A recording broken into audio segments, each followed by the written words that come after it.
morning. Thanks a lot for tuning in. My name is Max. To my left is JJ. Today's video is all about Yoshi-themed puzzle games. JJ put together the collection. What was your selection criteria? Well, I was really trying to get the creme de la creme of what you know is a very sort of rich vein of games. I mean, Yoshi-themed puzzle games, I mean, it just goes on and on and on. So many. So I was really just trying to pick the sort of the pinnacle of achievement in this very rich genre. That's right. And I narrowed it down to 3, which was a bit of a challenge, but I think we got a good selection. All right, sounds good. So let's just get right to it. The first game of the day, very creative title, is Yoshi. So, Yoshi, puzzle game for the NES. I think it was the very first game to feature Yoshi on the NES. It came out very shortly after Super Mario World. It's basically just based around matching pairs of 2. And if you can't get pairs of 2, what you're supposed to do is to try to match up Yoshi, or halves of the Yoshi egg. So the idea is that you get sort of a bottom half of the Yoshi egg, you get as many enemies as you can in between the 2 halves, and then when you get a top of a Yoshi egg, you crunch it down, you make a Yoshi. And I mean, the graphics are not abhorrent. I mean, actually, I would say they are abhorrent. They're not that I would bad. say that the Goombas look heinous. Mario's face has no skin tone whatsoever. Even in the original Mario Brothers, he had flesh tone. He was not stark white. Well, it's the palette is limited. It's the NES, right? It's not that limited. It's not that limited. This game looks like it was made with literally 5 colors, and that's it. What I always find interesting about this game is and how dated it seems, is because like the 4 enemies that they use as the game pieces is the Goomba, the Boo, the Blooper, and the Piranha Plant, right? And it's like, would the Blooper ever make it into the top 4 today? Like, I feel like that's an enemy that's really sort of lost to the sands of time. What are your top 4 minions? Top 4 minions today? Jeez, I feel like they would almost certainly do like a Shy Guy before they do Blooper. I would agree. And actually, now that you mention it, I'm stunned that there is no Koopa Troopa in this. Yeah, and a Koopa Troopa would be great because Koopa Troopa is at least green. God forbid they use another color. Buy it, emulate it, or avoid it. I think that Mario completionists should be aware of it as, you know, it's a piece of Mario history. It's actually an interesting piece of Mario history in that it is sort of an artifact of the time when Yoshi was sort of the biggest deal in the whole world. You know, the immediate aftermath of Super Mario World. In that sense, I think it's worth playing. I mean, I think it's also worth playing to understand why more people don't play it. Yeah, there you go. Yeah, maybe coming to a cell phone near you. And now, I would like to introduce a new segment on the show called JJ versus the World. Are you familiar with Twin Galaxies? Yes. Okay, so Twin Galaxies, for those of you who are not, Twin Galaxies is the world authority on high scores. So I looked up who has the high score record for Yoshi, and it's a guy by the name of Ryan W. Johnson. Ryan W. Johnson. He's actually has the high score on many games. So he's not just an obsessive weirdo who plays this game. Just this one game. No, he's likely an obsessive weirdo who plays many games. We're going to give JJ one attempt at defeating Ryan W. Johnson's world record of 71,190 points. Alright, so here we go. I haven't played this game in quite a while, but I'm sure I can beat old what's-his-face. Ah! That was terrible. 365 points. I thought a little off. Ryan W. Johnson, your record is safe. For now! I think it's time we should move on to our second game, which is Yoshi's Cookie. Yoshi's Cookie. Yoshi's Cookie. Yoshi's Cookie. It's another one of these games that sort of harkens back to Yoshi's sort of pinnacle of success and fame and the sort of popular imagination. They had to churn out another Yoshi's themed game, and so they did in relatively short order for the NES initially. Yoshi's Cookie for the NES came first, and then Yoshi's Cookie for the SNES. So we are playing the... We're playing the SNES one right now. Did you see that? Yeah, yeah. I did not know that happened. And he actually says Yoshi when he does it. Now it's going away. What's happening? Now Yoshi has become a cookie. What? What? And look at the Mode 7 graphics. Oh. Yes.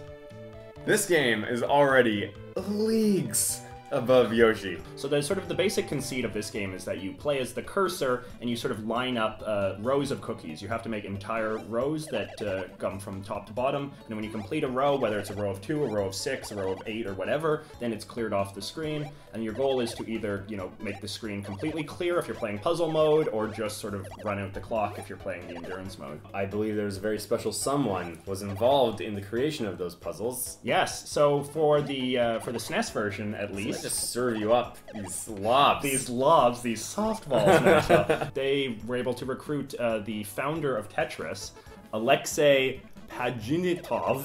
He designed all the puzzles for the puzzle mode of this game. The cutscenes in this, by the way, are amazing. There's a whole series of these things, and they all end with this nice little like digital like portrait of the characters that were involved in the cutscene. Yeah. And when you play puzzle mode as well, as you complete levels, you sort of gradually unveil this very cool sort of map of the Mushroom Kingdom that's sort of never used in any other context in any other game. It's just kind of a very cool, comprehensive portrait of the Mushroom world. Yoshi's Cookie was actually re-released in Japan as a pack-in item for a oven.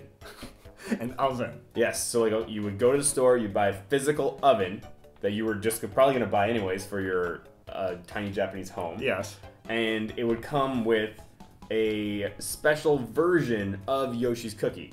The game had a like the actual game, the game we know and love. Yes. But it also had a really bizarre like quest mode where you would guide Yoshi around this town and try to accomplish like sometimes there were Cooking Mama style like challenges. Other times they were just like you walk into a house and somebody gives you a legit cookie recipe that you can use to make a Yoshi cookie. The cookies that we enjoy that in the are game. featured in the game. Oh man. Yeah, it's super bizarre. Is this game canonical?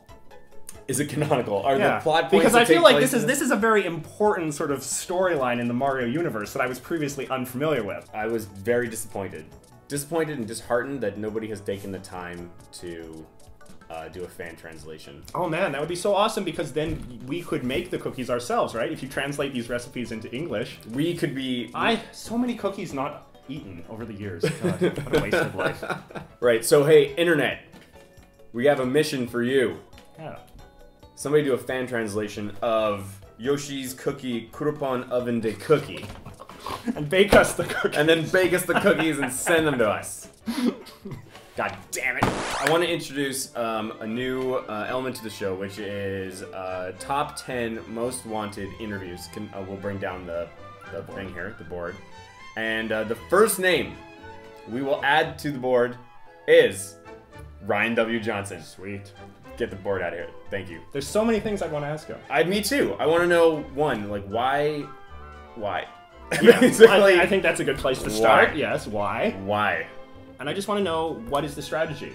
Is it pairs of 2 or is it Yoshi's? Yeah, I agree. So there's lots of games we can ask him about, but specifically we should boil down to this. Yoshi. It's all about Yoshi because like you can learn so much about a man by his Yoshi playing strategy, Maxwell. That's where that saying comes from. Okay, so we've taken a look at Yoshi. We've seen Yoshi's Cookie, and I'm going to assume that this third game must obviously have Yoshi in the title. No, actually. Strangely enough, it doesn't, but... What? But it is cynical in a whole other way. This is a game called Tetris Attack. So this game originally came out in Japan as a very different game called Panel de Pon, and it did not star Yoshi. It starred these sort of strange fairy princess characters that Nintendo clearly at one time thought were going to be the next big thing. Have not have not picked up. Have not, served their end of the bargain. Yeah. When this game came to America, it's like, well, how do you sell it to Americans? They're not going to go for fairy princesses.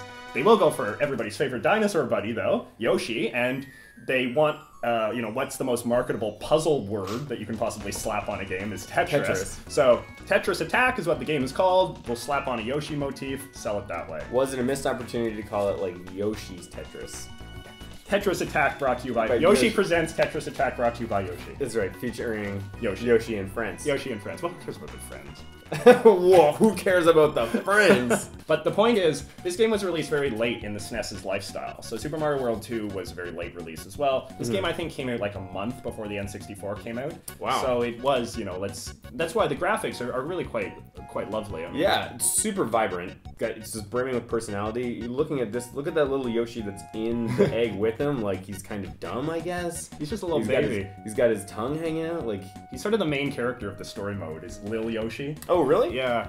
So yeah, and that's the fun thing. You know, this game has a sort of a quite engaging story mode where it sort of has funny dialogue, and Yoshi fights all of the different bad guys, and you know they are given personalities. They're given voices too. This game has a lot of sort of voice clips. Wow. So you get to hear like what Lakitu sounds like and what the Piranha Plants sound like and all this kind of stuff. So that's kind of fun. Cool. So you can swap pieces. Your goal is to make pairs of 3, but you can also do big combos because the gravity, you know, dynamic means that as pieces fall, you know, they fall into place. You can make combos unexpectedly. When you play against enemies in versus mode or 2-player mode, if you make massive combos, you know, you can make big garbage blocks fall on them. So it's one of those kind of games. Right, you know? right. Real sort of combative puzzle mode sort of game. Actually, we could not find a North American television ad for Tetris Attack, but we could find the Japanese version. So even though in Japan, Panel de Pong was starring this like litter of fairy princesses, even in this commercial, there's no mention of them whatsoever. And you brought up a good point that you think that they're trying to make the game feel more masculine. Yeah, because you got like these samurai guys. You know, it's like it's very intense. It's, you know. Yeah, I mean, like, there's kind of this attitude, you know, people on the internet sometimes get very self-righteous, where it's like, oh, like, you know, everything that's marketed to Americans has to be all tough because they don't think we can handle, like, cutesy things. Well, it's like, clearly, Nintendo felt that, you know, maybe the Fairy Princesses was kind of a, you know... It was a misplay. It's interesting, this game has been sort of repackaged a couple of times. They made a version of it for the N64 in which they put a Pokemon motif on it. And more recently, they've sold it, I think, on the DS or 3DS or something of that sort, in which they just stripped all of the pretenses. It's just like, just play the puzzle game. You don't need cutesy characters, you don't need franchise tie-ins. Because it is, like, it's a strong game in its own right. And I of the 3 games we've seen so far today, that's the one that I want to pick up and play right now. Okay, so we've taken a look at our 3 Yoshi puzzle games today. If you were going to rank them as enjoy, destroy, cryogenically freeze, presumably for future generations to learn from, how would you rank these games? Well, I guess Yoshi would have to be destroyed, although that sounds a little unfair. Without question. It's an important historic artifact. I enjoy Yoshi's Cookie a lot. I feel like that is the intended middle ground, so that's fine. And Tetris Attack is my favorite, so I guess that's the one that has It's not so black and white as a 3-part ranking. You have to think about it, because one of the ones, the best game, you can't play. Like, would you... I would go destroy Yoshi without... But I would freeze Yoshi's Cookie because there's so much interesting things in there that they could look at. That's true. Like if this was a future generation's only artifact to make them aware of the existence of Mario, Yoshi's Cookie is kind of a self-contained time capsule. There you go. And like I want to play Tetris Attack like right now, like this moment.